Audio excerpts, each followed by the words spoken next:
안녕하세요. 저는 올해 38살 남자입니다. 저는 최근에 모든 소송들이 다 끝났어요. 저는 사실 행복한 결혼 생활을 하고 있다고 자부하고 있었는데 전부 제 착각이었더라고요. 제가 이혼을 할 거라고는 꿈에도 몰랐었죠. 지금부터 제게 벌어졌던 기막힌 이야기를 한번 풀어보려고 합니다. 저는 아내보다 4살이 더 많아요. 흔히 궁합도 보지 않는 4살 차이라고 하죠.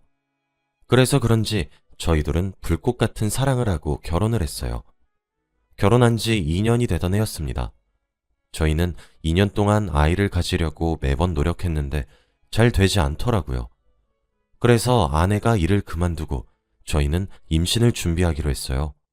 아무래도 아내는 사무직에서 계약직으로 종사하고 저는 대기업에서 일을 하고 있어서 월급도 제가 훨씬 많이 받고 제 외벌이로 충분하다는 이유 때문이었죠. 아내도 동의했고 저희가 결혼한 지 3년으로 접어갈 때쯤 아내는 퇴사했습니다. 그런데 항상 일을 하던 사람이 갑자기 전업주부로 전향을 하니 아내가 너무 많이 힘들어 하더라고요. 항상 밝고 에너지가 넘쳐나던 사람이었는데 점차 우울해져 갔죠. 아무래도 제가 있는 지역에 저만 믿고 혼자 왔기 때문에 주위에 아내의 친구들이나 친한 지인들도 없어서 더욱 우울해하는 것 같았습니다. 저는 그런 아내에게 그래도 오랜만에 일도 안 하고 편하게 있을 수 있는 기회 아니냐며 취미생활이라도 찾아보라고 권유했어요. 뭘 해야 할지 모르겠다는 아내에게 동호회에 가입해서 사람들도 만나는 건 어떻겠냐고 제안했죠. 아내는 알겠다고 하더라고요. 점점 권태로운 나날들만 지속돼서 우울했던 아내는 제 권유에 의해 동호회에 가입하게 되었고 그 이후에 아내가 다시 밝고 활기찬 사람으로 돌아왔습니다. 그렇게 1년이 지나갔죠. 1년이 지나도록 저희 부부에게는 아이 소식이 들려오지 않았어요. 그리고 아내도 점점 밖으로 나들기 시작했죠. 동호회도 가입했다 탈퇴했다를 반복했어요. 저는 중간중간 도가 지나친 것은 아니냐고 말을 했었지만 아내는 그때마다 애교도 부리고 지금 아니면 육아에도 지쳐 살 텐데 언제 이런 자유를 누려보겠냐며 우는 소리를 했어요. 제가 아무래도 업무량이 많아 육아의 대부분을 아내가 해야 하는 것도 맞았기에 저는 그저 알겠다고, 근데 조금 적당히 해줬으면 좋겠단 말만 했죠. 아이를 가지면 아내가 충실하게 육아에 전념할 거란 말을 철석같이 믿었거든요. 근데 어느 순간부터 법원에서 서류가 날아오기 시작했습니다. 그것도 아내 이름 앞으로 말이에요. 저는 퇴근길에 우편함에 날아온 서류를 하나 가져다 주면서 아내에게 여보, 이게 법원에서 날아왔네? 이게 무슨 서류야?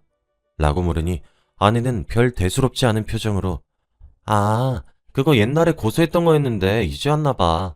라고 하더라고요. 저는 고소? 갑자기 무슨 고소? 그런 말 없었잖아. 라고 하니까 아내는 별일 아니라고 알아서 하겠다면서 어서 밥이나 먹자고 하더라고요. 그래서 저는 아내를 믿고 있으니까 알겠다고 하고 넘겼습니다. 근데 그때부터 시작이었어요. 그 이후로도 법원에서 몇 번의 서류가 왔습니다. 아내는 질질 끊어봐. 여보는 신경 쓸 필요 없어. 정말 도움 필요하면 그때 꼭 말할게. 나 믿지? 라면서 상황을 모면했죠. 그래서 저 또한 그저 그러려니 했습니다. 그때부터 제 행복한 결혼 생활은 생지옥으로 변해버리게 되었어요. 어느 주말 한낮에 오랜만에 아내와 야외 데이트를 계획했습니다. 근처에 바람 쐬러 놀러도 갔다가 함께 쇼핑도 하고 영화도 보며 놀고 싶어서 나갈 준비를 했어요. 그런데 바로 그때 띵동 하며 초인종 소리가 울리더라고요. 아내는 화장하고 있으니 저보고 나가보라 했습니다. 그래서 현관문을 열며 누구세요? 라고 하니 어떤 한 여성분이 씩씩거리고 있었고 그 뒤로 한 남성분은 기가 팍 죽은 듯 조용히 입을 다물고 서 있더라고요. 씩씩거리던 여성분은 제게 그쪽은 누구시죠? 라고 물었습니다. 저는 여기 살고 있는 집주인인데요. 그러는 그쪽이야말로 대체 누구세요? 라고 하니까 그 여자는 기가 막히단 표정을 짓고 헛웃음을 지으며 심지어 가정 있는 유부녀였단 말이야? 참나. 저기요, 혹시 여기 강효진 시댁 맞아요? 라며 묻더군요. 저는 네, 제 아내 되는 사람인데요. 근데 그쪽은 누구시냐니까요? 지금 제가 몇 번째 같은 질문을 반복하고 있습니까? 라고 다그쳤어요. 여성분은 진짜 아무것도 모르는 모양이신 것 같네요. 이야기가 엄청 길어질 것 같은데 들어가서 이야기해도 될까요? 라고 했죠. 그러고 다짜고짜 집 안으로 여성분이 들어왔습니다. 저는 이보세요. 지금 이게 뭐 하는 짓이에요? 라고 소리쳤지만 그 여성분은 아랑곳하지 않고 거실로 걸어가 소파에 앉더라고요. 그런데 이상한 점은 아내가 그 시끄러운 소란에 무슨 일인가 싶어 나왔는데 그 여성분을 보고 정말 소스라치게 놀라서 덜덜 떨고 있었습니다. 그래서 저는 당신은 방에 들어가 있어. 내가 내보낼게. 라고 다정하게 말을 했어요. 그런데 거실 소파를 점령한 여성분은 참 대단하네요. 라더라고요. 그런데 뒤이어서 여성분이 말하는 내용은 거짓말 같았습니다. 그분은 아까부터 저보고 누구냐고 물어보셨죠? 저는요, 지금 저랑 같이 온 저 남자의 아내 되는 사람이에요. 제가 여기 이렇게 찾아온 이유는요, 제 남편이 결혼하고 나서 외도를 하는 것 같아서 제가 뒤를 쫓아간 적이 있어요. 그런데 아니나 다를까, 바람 피고 있더라고요. 지금 당신 옆에 서 있는 그쪽 아내랑 말이죠. 그래서 내가 상간녀 소송 걸기 전에 그 잘나신 낯짝 두 눈 똑바로 뜨고 얼마나 당당하게 내 앞에서 입을 놀릴 수 있는지 너무 궁금해서 이렇게 찾아왔어요. 근데 뭐? 유부녀? 기가 막혀서. 그쪽은 남편인 것 같은데 전혀 모르셨어요? 라고 물어보더라고요. 짧은 시간에 너무 믿기지 않는 내용이 마구마구 들려와서 저는 멍하니 서 있었어요. 당신, 지금 내가 들은 말, 저 말이 진짜야? 어? 라고 물어보니 아내는 아무런 말도 하지 않은 채 우두커니 서 있더군요. 저는 그 여성분과 함께 들어온 남자의 멱살을 잡고 너 저 말이 진짜냐고! 라고 소리 질렀더니 그 남자는 작은 목소리로 죄송합니다. 라고 말을 했어요. 사람이 정말 화가 머리끝까지 나게 되면 오히려 차분해지더라고요. 저는 소파에 앉아있는 여성분께 다가가 저기요.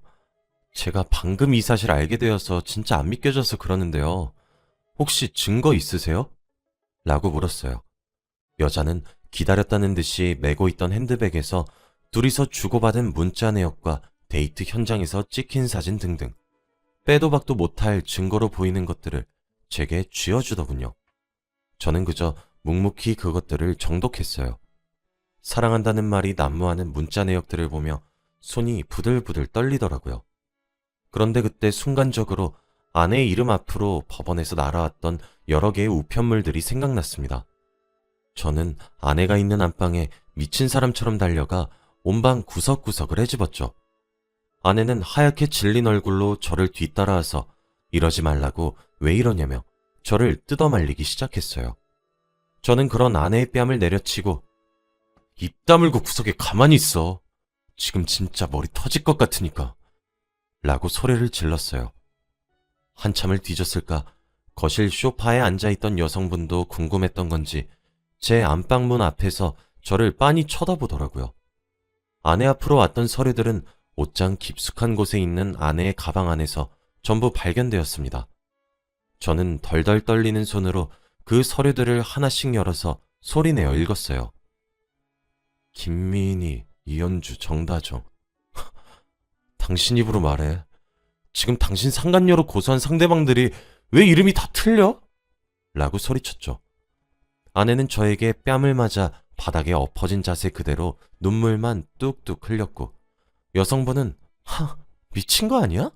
라는 말을 했습니다.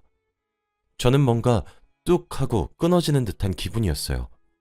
정신을 차려보니 여성분과 그 남편으로 보이는 놈이 절 뜯어말리고 있더라고요. 진정하라고 소리치는 여성분의 말을 듣는 순간 모든 것이 무너져 내리는 기분이었습니다. 일단 그 여성분의 연락처를 받아 적은 후 그 부부를 돌려보냈어요. 집에는 정막만 흘렀죠. 저는 침대에 걸터앉아 바닥에 주저앉은 아내를 보고 전부 다 설명하라고 말을 했어요. 알고 보니 제가 동호회를 권유했던 일이 화근이 되었더라고요. 원래는 직장 생활에도 지쳤던 시기였기 때문에 집에서 제 내조를 잘 하려고 결심했고 아이를 가질 준비를 하려고 퇴직을 한 건 맞았다고 해요.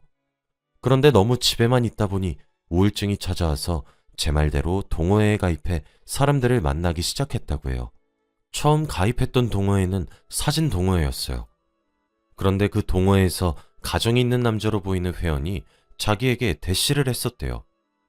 죄를 짓는 듯한 기분이 들어 수차례 거부했지만 동호회 회식 때 과음했던 날 넘지 말아야 할 선을 넘게 되었다네요. 마침 그날은 제가 출장을 가 있었던 날이라 저는 꿈에도 몰랐었던 거였고 아내도 양심에 찔려서 바로 동호회를 탈퇴했지만 그 이후로도 그 회원으로부터 지속적인 만남을 요구하는 문자들을 받았대요. 그래서 정말 단호히 거절하려고 만났는데 막상 또 직접 만나보니 젠틀한 남자로 보였고 매력적인 사람이라서 가벼운 유흥거리로 계속해서 만나왔다고 하더라고요. 꼬리가 길면 밟힌다고 남자 쪽 아내에게 걸려서 상간녀 소송을 당했는데 위자료도 남자 쪽에서 부담해줬다고 했어요. 저는 더 이상 아내의 입으로 직접 들으면 제가 이성을 놓칠 것 같다는 확신이 들었죠. 저는 가볍게 휴대폰과 지갑만 챙기고 집을 나왔습니다. 찬바람을 쐬며 머리를 식혔어요. 그러다 문득 그런 생각이 들더라고요. 상간녀 소송만 지금 3개 당했고 오늘 또 다른 내연남을 직접 두 눈으로 목격했는데 과연 이게 정말 끝인 걸까? 하는 물음이 떠올랐어요. 본능적으로 더하면 더했지 여기서 끝이 아닐 거란 확신이 들었죠. 그 주말은 찜질방에서 잠을 자고 다음날 연차를 쓴 다음 불륜의 증거들을 전문적으로 확보해준다는 업체에 찾아가 상담을 했습니다. 매일 하는 일인데도 불구하고 제 이야기를 듣자 상담하시는 분도 혀를 내두르더군요. 입안이 바짝 마르더라고요. 그렇게 의뢰를 하고 저는 제 집으로 들어갔습니다. 아내는 잠 한숨 자지 못한 얼굴로 제게 다가와 왜 이제 왔냐고 울먹거렸어요. 저는 제 팔을 붙잡아 오는 아내 손을 뿌리친 채로 안방에 들어가 짐을 싸기 시작했습니다. 아내와 한 공간에 있고 싶지 않았거든요.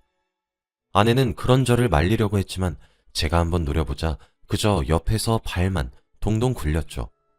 그렇게 저는 집을 나와 친구네 집에서 숙식을 해결하기 시작했어요. 2주 정도 흐르니까 업체로부터 연락이 오더라고요. 수집한 증거를 퀵으로 보내준다고 했습니다. 근데 받아보니 진짜 상상을 초월하더라고요. 카드 내역, 계좌 내역 등등 상간녀 소송을 당한 3명과 저를 찾아온 여성분의 남자, 유부남을 4명 만나고 있었고 그 외에도 미혼인 사람들을 4명 더 만나고 있었어요. 아무래도 어떻게 그런 정보들을 알 수 있게 된 건지는 자세히 말을 하기 어려울 것 같네요. 아무튼 사람을 만나는 것도 한두 명이 아닌데 저기다 쓸 돈은 어디서 났나 싶어 계좌 내역을 봤더니 유부남인 상간남들로부터 용돈을 받아 그걸로 미혼이고 어린 상간남들에게 선물도 하며 진짜 남자에 미쳐서 살았더라고요. 저는 제가 출근할 때 일찍 일어나 밥을 차려주고 제가 퇴근할 때 항상 아내가 집에 있다고 알고 있어서 정말 꿈에도 몰랐습니다. 너무 어이가 없더군요. 저는 아내에게 전화를 걸었어요. 정말 진심으로 뉘우치고 반성하며 제게 용서를 구하는 것이라면 저는 아내를 너무 사랑했기 때문에 어쩌면 용서를 했을지도 몰라요. 전화를 받은 아내에게 저는 당신 상간녀 소송 당한 3명 남자랑 그때 우리 집으로 찾아왔던 남자 말고 더 없어? 진짜 마지막 기회니까 솔직히 말해. 라고 차분하게 모른 척 이야기를 하자 아내는 덜덜 떨리는 목소리로 응, 그게 정말 다야. 진짜 더 이상 없어. 정말 미안해 여보. 라고 하더라고요. 정말 기가 막혔죠. 수많은 양의 증거들이 제 눈앞에 있고 제 손 안에 두툼하게 쥐어져 있는데 끝까지 거짓말만 늘어놓은 아내의 모습에 저는 정말 마지막에 마지막까지 남았던 한 줌 같은 희망이 산산이 부서졌습니다. 하, 그래? 라는 제 대답에 아내는 우리 만나서 얘기하면 안 될까? 여보, 이렇게 집에 나만 혼자 남겨두지 말아줘. 어? 라고 애원하더라고요. 저는 아무런 말도 없이 전화를 끊고 이혼소송을 준비하기로 결심을 했습니다. 먼저 저희 부모님께 말씀을 드렸어요. 사실 전부를 말씀드린 것도 아닙니다. 아내가 외도했다는 사실만 말씀드려도 부모님이 뒷목을 잡고 쓰러질 것만 같아 이혼하게 되었다고만 이야기를 드렸죠. 만나서 이야기하자시는 부모님의 말씀을 뒤로 한 채 저는 처가댁에도 전화를 걸었습니다. 맞아주시는 장모님과 장인어른께 정말 죄송하지만 이혼소송 들어갈 것 같은데 저희 쪽으로 올라오셔서 딸을 데려가 주셨으면 한다고 말을 했죠. 장인어른은 이서방, 왜 그래? 갑자기 이혼이라니 그게 대체 무슨 말이야? 라며 소리를 치셨죠. 저는 여진이가요, 상간녀 소송을 당했어요. 장인어른, 저도 안 믿겼는데 여진이한테 물어보니까 본인도 본인 입으로 맞다고 인정했고, 저는 그런 여진이랑 더 이상 같이 살아갈 수 없어요. 조만간 이혼소송 시작할 것 같아서 연락드리게 되었습니다. 라고 말을 했어요. 자기 딸이 그럴 리가 없다고 뭔가 착오가 있었던 것이 분명하다는 장인어른께 저는 제가 모은 증거 자료들을 보내드릴 수 있어요. 장인어른, 여진이가 정말 홧김에 단순 외도한 거였으면 한 번 정도는 용서했을지도 몰라요. 근데요, 여진이가 상간녀로 소송을 총 3번 당했어요. 네? 3명이 유부남과 외도를 했고요. 또 다른 유부남 1명도 상간녀 소송 준비하고 있다고요. 제가 그래서 증거 모아보겠다고 한번 모아봤더니 여진이가 외도한 남자가 대체 몇 명인 줄 아세요? 총 8명입니다. 8명. 자세한 건요, 여진이한테 직접 물어보시고 답 들으세요. 제 입엔 차마 담기도 힘드네요. 라고 말을 한 뒤 전화를 끊었습니다. 그리고 몇 주 뒤 저는 예고했던 대로 이혼소송을 시작했어요. 변호사에게 증거들을 보여주니 자기가 여러 외도 관련 이혼소송을 맡아보았지만 이렇게 혀를 내두를 정도는 처음이라고 하셨어요. 지금 가져온 자료들로 충분히 승소하실 수 있다고 말하면서요. 저는 거기에 그치지 않고 아내가 만난 상간남 8명 전부에게 상간남 소송 또한 같이 진행하기로 했습니다. 솔직히 아내가 유부녀란 사실을 모르고 있는 사람이 있다면 넘어갈랬는데 하나같이 전부가 아내가 가정이 있는 사람이란 걸 너무나도 잘 알고 있었거든요. 그 부분도 서로 주고받은 문자 내역에서 알게 되었습니다. 정말 중독된 사람처럼 많은 남자들을 만났더라고요. 사실 지속적인 관계를 가진 사람들만 8명인 거지 일시적인 사람들까진 헤아릴 수 없는데 아마 어마어마한 숫자가 될 것이라고 예상이 돼요.